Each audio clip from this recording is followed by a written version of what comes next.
네, 글로벌 비트 시작합니다. 오늘 아침에 마감한 뉴욕 증시 마감 상황과 함께 오늘 외신 헤드라인 또 신볼까지 알아보겠습니다. 네, 간밤에는 아무래도 이제 1월 PC 물가지수 대기를 앞두고 다소 또 긴장된 모습을 보였던 미국 증시였는데요. 종목별로 어떤 표정을 지었는지 서영 앵커와 함께 확인해 보시죠. 네, 뉴욕 증시는 며칠째 약세를 이어오고 있는 중입니다. 어떻게 마무리됐는지 간밤 흐름 핀비즘을 통해서 확인해 보겠습니다. 먼저 M7 흐름부터 살펴보도록 하겠습니다. 마이크로소프트가 소폭 상승세 나타냈습니다. 보합권에서 계속 움직이는 모습 나타냈고요. 뉴욕 증시에서 시가총액 1위를 차지하고 있을 만큼 몸집이 큰 글로벌 기업이지만 오히려 반독점법으로 수혜를 볼 수 있다는 소식이 나왔습니다. 광고 사업 부문에 있어서 알파벳에 제약이 걸리면서 점유율을 마이크로소프트가 가져올 수 있다라는 거죠. 애플도 한번 확인해 볼게요. 애플 주가 1%가량 하락을 했습니다. 어제 이 시간에 애플이 애플카 개발을 포기한다는 이야기 전해드렸었는데요. 10년 정도 공들여봤던 이 애플카 개발이 뚜렷한 성과를 보이지 않으니 과감하게 버리고 다른 쪽에 힘을 쏟을 것이다 라고 합니다. 바로 AI 부분인데요. 애플은 그동안 AI 후발주자라는 이야기를 들어왔었죠. 이제 전기차 시장을 포기를 했으니 AI에 올인하게 된 이 애플. 시장을 놀라게 할 새로운 소식들 전해줄 수 있을지 한번 기대해봐도 좋을 것 같습니다. 고공행진하던 엔비디아는 이번에는 1% 넘게 빠지는 모습 나타내고 있습니다. 하락세 나타냈는데요. 증권가에서는 여전히 상승 여력이 있다는 평가를 내리고 있습니다. 알파벳도 한번 확인해 보도록 하겠습니다. 알파벳 주가 2%가량 하락세 보였습니다. 유럽 내에서 30개가 넘는 미디어 그룹들로부터 반독점법 소송이 걸렸습니다. 지금 발목이 잡혀 있는 상황이고요. 그리고 구글 CEO는 최근에 있었던 이 제미나이 이미지 생성 오류 사건에 대해서 용납할 수 없다라면서 고개 숙여서 사과했다고 합니다. 메타 플랫폼즈 살펴보면요. 역시나 1%가량 하락세 나타냈는데요. 10년 만에 한국을 찾은 이 마크 저커버그가 어제 삼성전자 그리고 LG전자를 잇따라 찾았다는 소식이 전해졌죠. 잠시 후에 다른 코너들에서 조금 더 자세하게 다뤄보도록 하겠습니다. 테슬라 주가도 한번 확인해 보겠습니다. 테슬라 주가 1%가량 상승했죠. 그래도 요 며칠 계속해서 좋은 흐름 나타내고 있는 모습입니다. 애플이 전기차 시장 진출을 포기를 하면서 최대 수혜자로 테슬라가 꼽혔고요. 그리고 다른 전기차 관련주들도 모두 상승하면서 초록불을 켜는 모습입니다. 전체적인 흐름도 간단하게 살펴보도록 하겠습니다. 기술 그리고 커뮤니케이션 섹터가 하락세를 나타내고 있고요. 그리고 헬스케어 쪽도 부진한 흐름을 보이고 있습니다. 다만 부동산 섹터의 흐름이 좋아서 초록불 켜는 모습 확인할 수가 있죠. 종목별로도 자세하게 한번 확인해 보겠습니다. 기술 섹터 쪽부터 보면요. 전반적으로 빨간불을 켜고 있는데요. 엔비디아 그리고 브로드컴, AMD, 최근에 그리고 HBM 양산 이슈로 인해서 급등세를 보이던 이 마이크론 테크놀로지까지 반도체주들 다 같이 빨간불을 켜고 있고요. 그리고 기술 섹터 구석에 퍼스트솔라 있습니다. 상승불을 켜는 모습인데요. 최근 태양광주들이 그렇게 좋은 실적을 내지 않으면서 관련 섹터가 조금 부진했습니다. 그런데 퍼스트솔라가 깜짝 이익 전망을 내면서 상승불을 켰고요. 관련 섹터들을 조금씩 끌어올리는 모습 나타내고 있습니다. 소비주들 중에서는 이 종목 오랜만에 좀 힘을 받아가고 있습니다. 비욘드 미트가 30%대 급등세를 보였습니다. 호실적이 나오기도 했지만요. 또 향후 이익률이 크게 개선될 것이라고 하고요. 또 숏스퀴즈도 주가 상승에 영향을 줬다고 합니다. 이베이도 호실적의 상승세를 나타냈고 또 쿠팡의 경우 호실적의 8% 급등했습니다. 헬스케어 쪽도 볼까요? 유나이티드 헬스가 급락세 나타냈습니다. 3% 빠지는 모습 보이고 있죠. 미 법무부에서 반독점 조사를 시작했다는 소식이 들려왔습니다. 노바백스의 경우에는요. 4분기 실적이 예상치를 하회하면서 폭락을 해서 빨간불을 켰습니다. 그리고 비트코인이 6만 달러를 돌파를 했죠. 24시간 전 대비해서 그러니까 하루 전 대비해서 7%가량이나 올랐는데요. 연초에 비트코인 현물 ETF ETF 승인 이후로 지금 계속해서 유입이 지속이 되고 있고요. 또 4월 달에 반감기를 앞두고 있어서 이 영향을 받은 것으로 풀이가 됩니다. 코인베이스 그리고 마이크로스트레치지 등이 관련주들 급등세에 보이고 있는 중입니다. ETF 흐름도 자세하게 확인해 보겠습니다. 네, 나스닥 지수 하락세에 나스닥 레버리지 TQQQ가 1.6% 하락했습니다. 반도체주들이 일제히 약세를 나타내면서 반도체 레버리지 ETF인 SOXL 3%대 하락했고요. 바이오테크 ETF인 XBI 1.3% 하락했습니다. 그리고 부동산 sek터 흐름이 좋았는데요. 부동산주들 추종하는 IYR 그리고 VNQ 등 1% 상승하는 모습이었고요. 스몰캡 레버리지 ETF인 TNA가 2.2% 하락했고 중국 증시가 부동산 우려로 하락세에 나타냈죠. 중국 라지캡 종목을 추종하는 FXI 3.5% 하락했습니다. 지금까지 종목별 그리고 ETF별 흐름 살펴드렸습니다. 네, 계속해서 외신 헤드라인으로 이어가 보겠습니다. 간밤에는 나스닥 지수가 0.5%가량 빠지면서 가장 큰 하락폭을 보여줬는데요. 하락의 배경에는 여러 가지가 있겠습니다만 그 분위기를 부추기는 발언들도 상당히 많이 나왔습니다. 지표부터 연준 인사들의 발언까지 외신 헤드라인으로 함께 체크해 보시죠. 첫 번째 기사입니다. 이번 기사는 마켓워치에서 간밤 나왔던 4분기 미국의 실제 GDP 성장률을 보고한 기사입니다. 어떻게 내용들이 나왔길래 시장이 상승하지 못하고 하락으로 이어졌는지 함께 살펴보시죠. 미국 상무부는 현지 시간 28일 미국의 작년 4분기 국내 총생산 GDP 성장률이 3.2%로 집계됐다고 발표했습니다. 이번 잠정치는 지난달 25일 발표된 속보치 3.3%보다 0.1%포인트 하향 조정된 것으로 지난해 3분기 4.9% 성장에 비해서는 기세가 꺾였지만 고금리 장기화로 인한 경기 둔화 우려를 감안할 때 6개 분기 연속 2% 넘는 성장세를 보인 겁니다. 자, 이렇게 GDP 잠정 발표치 확인을 하셨는데요.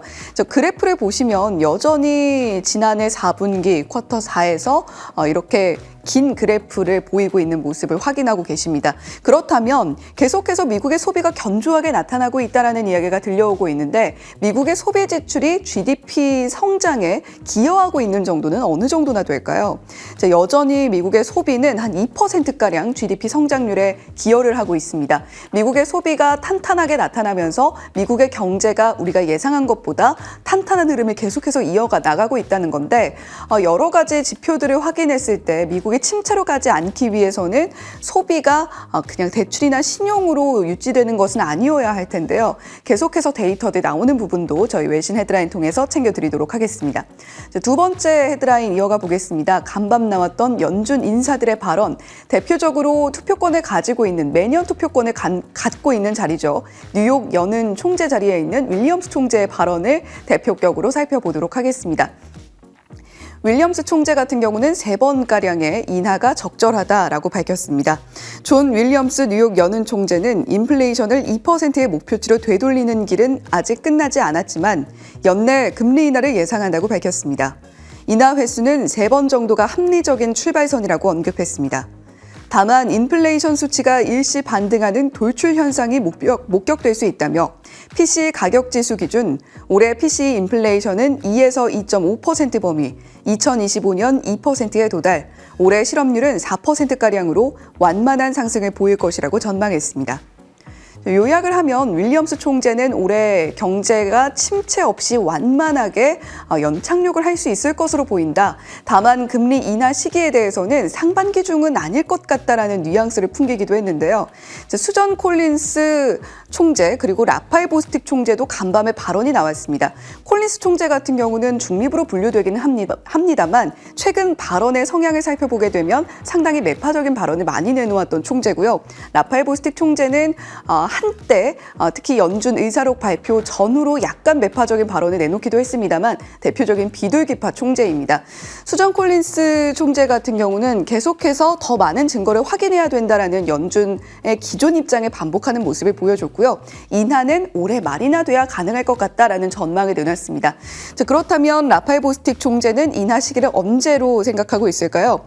여름 첫 번째 인하가 예상된다라고 이야기를 하면서 그 시기를 상당히 좀 이른 시기로 점치고 있습니다.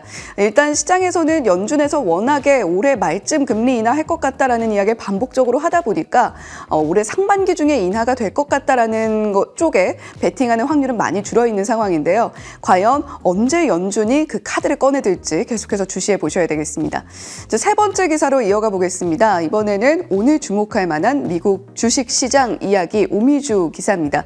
지금 계속해서 다시금 버블 논쟁이 불거지고 있습니다. 양쪽의 입장을 저희가 정리를 해봐야 될 텐데요. 함께 보시죠. 이번 버블 논쟁의 핵심은 역사적으로 이례적인 이번 랠리가 펀더멘탈의 실질적 개선 또는 지속적 향상에 기인한 것인지의 여부, 이전과 비교했을 때의 밸류에이션 비교에 있습니다. 버블이라는 쪽에 힘을 싣는 근거로는 최근 S&P 500이 17주 가운데 15주 상승한 것은 1971년 이후 1989년 한 번뿐이었고 증시 상승세가 대형 기술주에서 확산되고 있다곤 하지만 여전히 랠리의 폭이 좁다는 점을 듭니다. 반대로 데이터 트랙은 1974년 이후 모든 버블을 조사한 결과 버블이 정점에 도달하기 전 3년간 S&P 500 지수는 100% 이상 상승했지만 이번 랠리에서는 31% 상승에 불과했다며 3년 수익률을 함께 봐야 한다고 주장합니다. 자, 그렇다면 양측의 근거를 함께 보시죠. 선행 PER 중간값을 따져봤을 때 시총 상위 10개 기업이 2024년에는 압도적으로 많은 비중을 차지하고 있다. 그러니까 랠리가 골고루 확산되는 것이 아니라 일부 기업들에 집중되어 있고 만약에 그 일부 기업들에 대한 기대감이 무너질 때 이 랠리가 끝나서 버블로 터질 수 있다라는 우려감을 제시를 하고 있는 겁니다.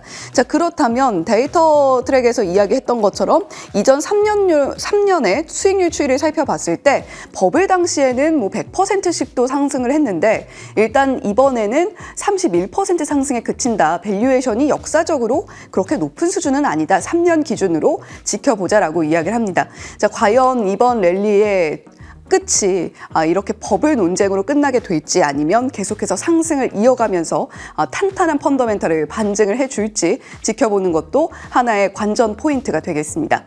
자, 마지막으로 유가와 비트코인 소식 전해드리겠습니다. 유가는 간밤에 EIA에서 원유 재고를 발표했는데요. 예상치보다 다소 높게 나타났습니다. 중국에 대한 수요 우려가 유가를 끌어내리는 모습을 보여줬는데요. 하방 압력 자체는 제한되는 데 영향을 줬고요.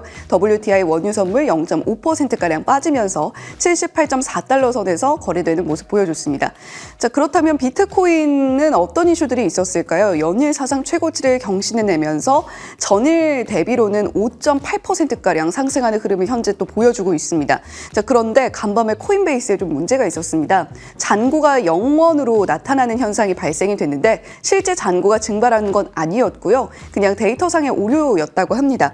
자, 비트코인 랠리 함께 보시죠. 64,000달러 선도 뚫어내는 모습을 한때 보여줬는데 지금은 59,000달러 선에서 거래되고 있다는 점까지 함께 전해드립니다. 자, 지금까지 외신 헤드라인 살펴봤고요. 해리 앵커와 함께 오늘의 신볼 계속해서 전해드립니다. 네, 오늘의 신볼 시작하겠습니다. 지금 막 나온 속보 전해드릴게요. 실적 발표 나온 소식입니다. 세일즈포스 AI 관련 소프트웨어 종목인데요. 컨센서스를 좀 뛰어넘는 발표치를 냈습니다. 92억 2천 달러 컨센서스를 나타냈는데 발표치는 조금 더 높아졌는데 시간 외에서 마이너스 한 5%가량 빠지고 있습니다. 아무래도 이제 전망치가 좀 부진한 것으로 전망이 되면서 지금 시간 외에서 급락을 나타내고 있는 점 확인하시기 바랍니다. 오늘 첫 번째 신볼입니다. 비트코인 여러분들이 잠자고 있을 사이에 굉장한 흐름을 보였습니다. 하루 사이에는 한 10%가량 올랐는데 밤 사이에 6만 1천, 6만 2천, 6만 3천, 결국엔 6만 4천 달러도 찍었습니다. 뭐 지금은 잠깐 내려와서 한 6만 1천까지 내려오다가 이제 5만 9천에서 이뤄지고 있는데 변동성이 굉장히 크고요. 마이크로 스트래티지가 오늘 주가가 11% 급등을 했는데 그 이유가 이 CEO가 나스닥 상장사 중에서 가장 많은 비트코인을 보유한 회사라고 합니다. 굉장히 좀 비장한 표정을 보이고 있죠. 마이크 세일러 회장은 26일 불과 얼마 안 됐습니다. 약 비트코인 3,000개를 추가 매입했다고 합니다. 6만 4천 달러 터치. 이 CEO는 평균의 매입가가 3만 달러라고 하니까 굉장한 이익을 보고 있습니다. 뒤로 넘어가 보실까요? 마이크로스트래티지는 오늘 주가가 12%나 급등하면서 환호를 나타냈고요. 비트코인의 가치는 약 100억 달러로 보고 있습니다. 개수로 봤을 때 한 19만 개, 이제 3천 개까지 추가가 되었으니까 굉장한 이익 실현, 특히 앞으로 더 상향에 좀 눈을 돌리고 있다라고 하니까 오늘의 비트코인과 관련해서 마이크로스트래티지의 주가 방향 살펴보시기 바랍니다. 다음은 애플입니다. 애플카를 10년의 공을 들였는데 그 포기한 것과 관련해서 오늘 주가는 한 1%가량 빠졌는데요. 애플 팀 쿡은 모든 맥은 뛰어난 성능의 AI 머신입니다. 사실 현재 시중에 나와 있는 AI용 컴퓨터 중에서 이보다 더 뛰어난 제품은 없습니다. 라면서 굉장히 AI의 자신감을 보여줬습니다. AI 공개 제안을 했는데요. 주주들은 정보 공개로 인해 전략에 손해를 볼 수 있다며 일단 거부했습니다. 오늘 새벽에 나온 소식입니다. 다음 볼까요? 자, 애플카를 포기한 이후에 이제 막대한 투자와 관심은 AI로 돌리게 되었습니다. 오늘 주가 마이너스 1%가량이고요. 올해 말에 AI 계획 점차 공개할 예정인데 일단 막대한 투자와 잠재적인 노하우를 계속 나타낼 것이라고 하는데 일단 시장은 역시 AI다라는 것을 증명할 수 있었고요. 애플이 AI 시장에서 어떻게 좀 시장의 발현 가능성을 보여줄지가 지금의 관심 포인트가 아닐까 싶습니다. 오늘의 신보리였습니다.